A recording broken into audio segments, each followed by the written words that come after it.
변화시켜 모든 두려움 사라질 때 주의 일을 보겠네. 황폐한 땅 한가운데서 주님만을 알게 되리. 주님을 볼 때 모든 시선을 주님께 드리고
하나님은 영이시니 예배하는 자가 영과 진리로 예배할지니라.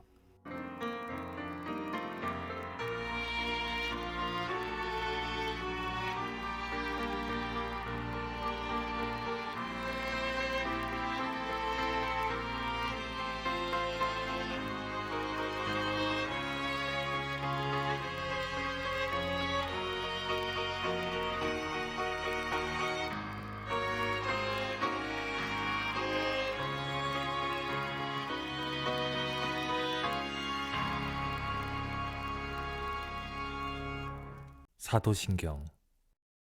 나는 전능하신 아버지 하나님, 천지의 창조주를 믿습니다. 나는 그의 유일하신 아들, 우리 주 예수 그리스도를 믿습니다.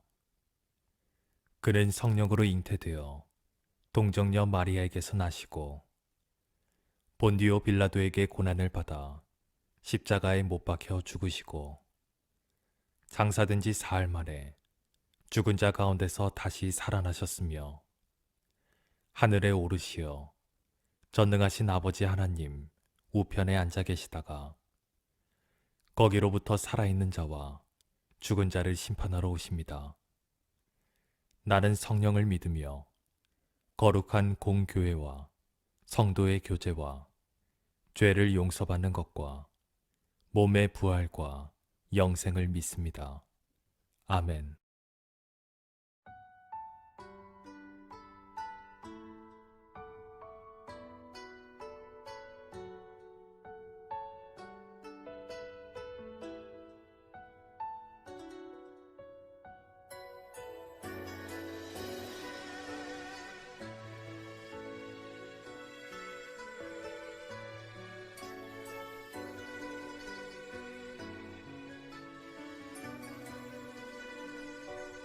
난 지극히 작은 자 죄인 중에 괴수 무익한 날 부르셔서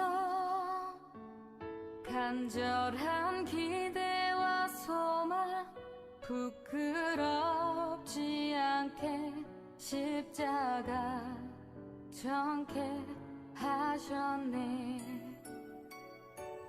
어디든지 가리라 주 위에 서라면 나는 전하리 그 십자가 내 몸에 될 십자가 그 보혈의 향기 온 세상 채울 때까지 살아도 주를 위해 죽어도 주를 위해 사나 죽으나 난 주의 것 십자가의 능력 십자가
지극히 작은 자 죄인 중에 괴수 무익한 날 부르셔서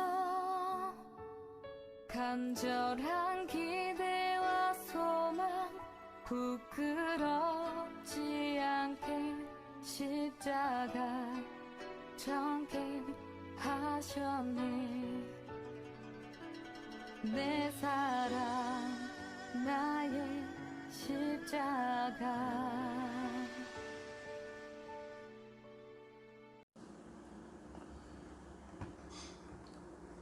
하나님 말씀, 하나님의 나라 비유, 오늘은 겨자씨와 누룩의 비유라는 제목으로 말씀 증거합니다. 누가복음 13장 18절에서 21절의 말씀입니다. 봉독합니다. 또 비유를 들어 이르시되 천국은 마치 사람이 자기 밭에 갖다 심은 겨자씨 하나 같으니 이는 뭐든 씨보다 작은 것이로되 자란 후에는 풀보다 커서 나무가 되매 공중의 새들이 와서 그 가지에 깃들이느니라. 또 비유로 말씀하시되 천국은 마치 여자가 가루 서말 속에 갖다 넣어 전부 불게 한 누룩과 같으니라. 여러분, 믿음은 언제 생기는 것입니까? 로마서 10장 17절에는 복음의 말씀을 들을 때 믿음이 생긴다라고 말씀을 하고 있습니다. 또 여러 가지 많은 증거들 또는 사건들을 통해서 또 성령의 역사를 통해서 이제 믿음이 생기게 됩니다. 그래서 우리가 주변에 성령의 은혜를 받은 사람들을 만나게 되면 그 사람의 삶과 그 사람들의 말과 그 사람들의 행동을 통해서 영향을 받게 되고 믿음을 갖게 되는 그런 역사들도 보게 됩니다. 성경의 증거에도 많은 사람들에 의해서 영향을 받은 사람들의 이야기가 있고요. 또 교회사의 역사 속에서도 많은 사람들이 영향을 받고 다른 사람에게 복음이 증거되는 것들을 우리가 볼 수가 있습니다. 예수님께서 비유를 통해서 두 가지로 하나님 나라를 비유하셨는데요. 첫째는 겨자씨이고 두 번째는 누룩에 대한 내용입니다. 그럼 먼저 우리는 겨자씨에 대해서 생각을 하려고 합니다. 여러분, 겨자씨는 배춧가의 1, 2년생 식물이죠. 그 씨는 맵고 향기롭습니다. 또 이가줄기는 식용으로 쓰는데요. 이 작은 것이 보통 자라면은 약 한 1m에서 또는 3m까지 자라게 되는 것을 보게 됩니다. 그래서 그곳에 많은 새들이 와서 앉게 되는 것이죠. 이것은 하나님 나라의 확장성을 의미하는 것입니다. 여러분, 1885년 4월 5일 부활주일에 무슨 일이 있었습니까? 감리교 선교사 아펜셀러와 장로교 선교사 언더우드 선교사가 제물포 항에 선교의 첫 발을 내딛습니다. 여러분, 그때 아무도 그들을 환영하지 않았습니다. 그리고 그들이 많은 사람들을 대동하고 또 큰 축제와 같은 분위기에서 이 땅을 밟은 것이 아닙니다. 작고 연약한 사람들이 이 땅에 발을 디뎠고, 그리고 그들이 가지고 있는 작은 선교의 씨앗이 한국교회를 엄청난 변화로 만들어내게 되었습니다. 여러분, 겨자씨와 같은 그런 조그마한 식물이, 씨앗이 정말 큰 변화를 일으키는 것처럼 하나님 나라는 엄청난 확장성을 가지고 있습니다. 여러분, 누룩은 또 어떻습니까? 누룩은 아주 작은 그러한 이 성분이지요. 그래서 누룩 역시도 작은 모습 속에서 큰 변화를 이루어내는 그런 역사를 보게 됩니다. 그래서 우리는 하나님 나라를 바라볼 때 결코 우리는 실망하지 않습니다. 왜냐하면 그 하나님 나라가 약해 보이고 작아 보이고 연약해 보이지만 그러나 그곳에 엄청난 변화의 역사가 나타나는 것을 보게 됩니다. 겨자씨는 보이는 것이 더 크게 변화되는 것을 볼 수 있고요. 누룩은 보이지 않지만 또 서서히 변화되는 것을 보게 됩니다. 이것이 바로 하나님 나라의 모습입니다.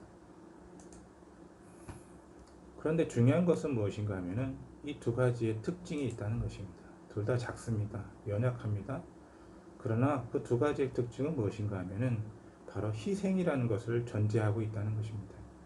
여러분, 씨앗이 땅에 떨어져서 죽어 썩는 것, 희생이죠. 그리고 또 하나 누룩 역시도 마찬가지입니다. 자기를 밀가루 반죽 속에 집어넣어서 스스로를 발효시켜서 다른 것들을 변화시키게 되는 것입니다. 그래서 그 모습은 사라지게 되고 변화를 만들어내는 것을 보게 됩니다. 이것이 바로 하나님 나라의 귀한 아주 소중한 모습입니다. 저는 이 모습을 보면서 우리 한국교회를 생각해 봅니다. 한국교회는 정말 희생의 터전에서 그 변화의 역사를 이루어냈습니다. 초기 선교사님들 그리고 많은 목회자들이 희생을 통해서 한국교회를 만들어냈습니다. 그런데 이제 지금 우리 한국교회를 역사를 보게 되면은 바로 그 희생의 모습이 점점 사라지고 있다는 것입니다. 변화를 원합니다. 복음 증거를 원합니다. 하지만 점점 우리는 희생의 자리에 가지 않으려고 합니다. 편하게 예수님을 믿고 편하게 복음을 증거하려고 합니다.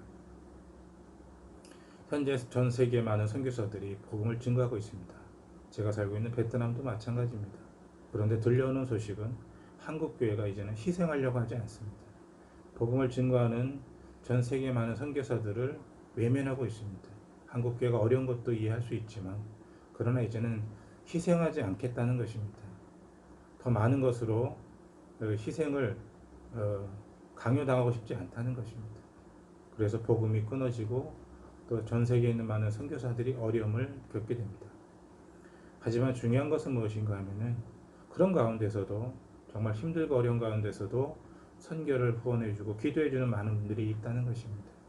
그분들 때문에 전 세계에는 많은 선교사들이 힘을 얻게 되고 그리고 그들이 복음을 증거할 수 있는 삶을 살 수 있다는 것입니다. 오늘 본문을 통해서 저는 우리가 바로 그러한 믿음의 삶을 살기를 생각해 봅니다. 여러분 마음 가운데 복음의 씨앗이 있습니까? 생명이 있습니까? 여러분 마음 가운데 희생의 자세가 있습니까? 그렇다면 하나님 나라는 확장될 것입니다. 그런데 나는 죽지 않겠다. 나는 희생하지 않겠다. 나는 아무것도 가진 것이 없다. 그렇게 생각한다면 하나님 나라는 하나님의 선교는 중단될 수밖에 없다는 것입니다. 우리 모두에게 한번 물어봐야 됩니다. 우리가 예수를 믿게 되었을 때 어떠한 과정이 있었는지 한번 생각해 보시기 바랍니다. 저 역시도 복음을 듣게 되었을 때 누군가에 의해서 복음을 받게 되었습니다. 그분이 몇 번의 노력을 통해서 저를 만났고 저에게 복음을 증거했습니다. 그분의 노력이 아니었다면 저 역시도 선교사가 되고 목회자의 삶을 살지 않았을 수도 있습니다. 이것이 바로 우리가 바로 희생의 자리에 가야 될 이유라는 것입니다. 한국교회는 정말 많은 성장을 했습니다. 그리고 많은 희생이 있었습니다. 지금도 그 희생과 눈물이 필요하다는 것입니다. 우리의 선배들을 생각해 보십시오. 주기철 목사님, 손영환 목사님, 그리고 종교개혁을 일으켰던 마틴 루터 같은 경우에도 자기를 버려 희생하면서 많은 사람들에게 복음을 증거했고 그걸 통해서 많은 사람들이 돌아올 수 있었다는 것입니다. 여러분 안에 생명의 씨앗이 있습니까? 여러분 안에 살아있는 누룩과 같은 그러한 소망이 있습니까? 그렇다면 먼저 여러분이 살 것이고 그리고 여러분을 통해서 또 다른 사람이 살아날 것입니다. 여러분, 코로나는 지금 우리를 매우 괴롭힙니다. 하지만 언젠가는 그 코로나 역시도 이제 어느 정도 각 나라가 노력함으로 인해서 이제 막아낼 것입니다. 하지만 우리의 신앙은 어떻게 될까요? 지금 우리는 더욱더 많은 하나님 나라의 확장을 위해서 노력해야 됩니다. 더 훈련해야 될 것이고 더 스스로를 다듬어야 될 것이고 그리고 전 세계에 복음을 증거해야 될 많은 것들이 아직도 있다는 것을 깨닫고 그리고 우리 모두가 그 자리에 가서 복음을 증거할 수는 없지만 함께 기도하면서 함께 희생하면서 적은 물질과 적은 기도와 적은 노력들을 통해서 복음을 증거해야 될 것입니다. 이 땅에 오신 예수님께서 그 스스로를 내려놓으시고 희생한 것처럼 겨자씨와 누룩처럼 살았던 것처럼 우리 역시도 그런 삶을 살기를 간절히 소망합니다. 기도하겠습니다. 하나님 감사합니다. 예수님께서 하나님 나라를 비유하실 때 겨자씨와 누룩의 비유를 통해서 말씀하셨습니다. 작지만 보이지 않지만 그 안에 생명이 있기 때문에 바로 그걸 통해서 많은 영혼들이 주 앞에 돌아올 수 있었습니다. 예수님의 생명이 많은 사람들을 살렸습니다. 정말로 초라한 모습으로 이 땅에 오셨던 예수님, 우리 역시도 그런 삶을 살기 원합니다. 내 모습이 연약하지만 내 안에 생명의 씨앗이 있다면, 내가 많은 일을 하지 못하지만 내 안에 하나님의 나라의 놀라운 생명력이 있다면 복음은 증거될 것입니다. 내가 있는 곳에서 최선을 다해서 사명을 증거하며 복음을 전할 수 있는 믿음의 삶을 한 주간 살 수 있도록 도와주옵소서. 예수님의 이름으로 감사하며 기도드립니다. 아멘. 하늘에 계신 우리 아버지여, 이름이 거룩히 여김을 받으시오며 나라가 임하시오며 뜻이 하늘에서 이루어진 것 같이 땅에서도 이루어지이다. 오늘 우리에게 일용할 양식을 주시옵고 우리가 우리에게 죄 지은 자를 사하여 준 것 같이 우리 죄를 사하여 주시옵고 우리를 시험에 들게 하지 마시옵고 다만 악에서 구하시옵소서. 나라와 권세와 영광이 아버지께 영원히 싸움나이다. 아멘.